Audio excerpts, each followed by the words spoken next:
Part of the new effort to identify this woman. She was killed more than 5 decades ago. In 1967, her partially nude body was found near 52nd Avenue and Fillmore Street in Ottawa County. Tomorrow, her body will be exhumed from Blendon Cemetery. 13 on your side's Elena Holland tells us more about the victim and the investigation into her death. The year was 1967. Hunters found a body in what used to be a rural part of Ottawa County near Fillmore and 52nd. An autopsy revealed that female was a homicide victim. But 53 years later, neither her identity nor her killer have been found. Police nicknamed her Jenny, the 16 to 22-year-old black female victim. This is a sketch of what she may have looked like. But little else is known about what happened to her or who she was. There were a couple family members of people that had been missing back, at that time, and they weren't able to make a positive ID. At the time, the autopsy showed Jenny died of blunt force trauma and strangulation.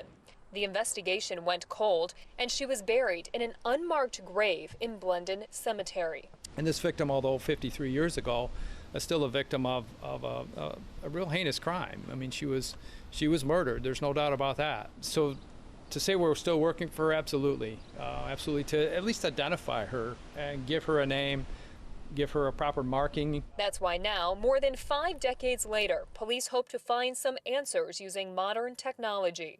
First, they want to know who she was, then possibly further the investigation into her death. They will exhume her body tomorrow from the cemetery. So what's been successful in other cases around the country is the ancestry type DNA.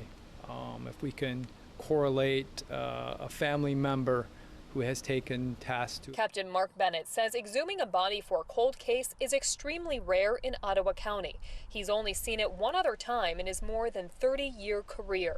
But the global COVID-19 pandemic may have helped lead to new interest and time invested into Jenny's case. That slowdown time of COVID, if you will, for some of these support units was very helpful in this case to be able to research this case and the circumstances surrounding the potential exhuming. After her body is exhumed, the remains will be taken to Michigan State University for further analysis. Bennett says he's aware of the challenges of a 53-year homicide, but his team's priorities are working for the victim. That includes finding out who Jenny really was. At least it's worth a try, based upon what we know of the processes and based upon the resources that are available to us. We thought we owe it to this victim to at least attempt to make an ID that way.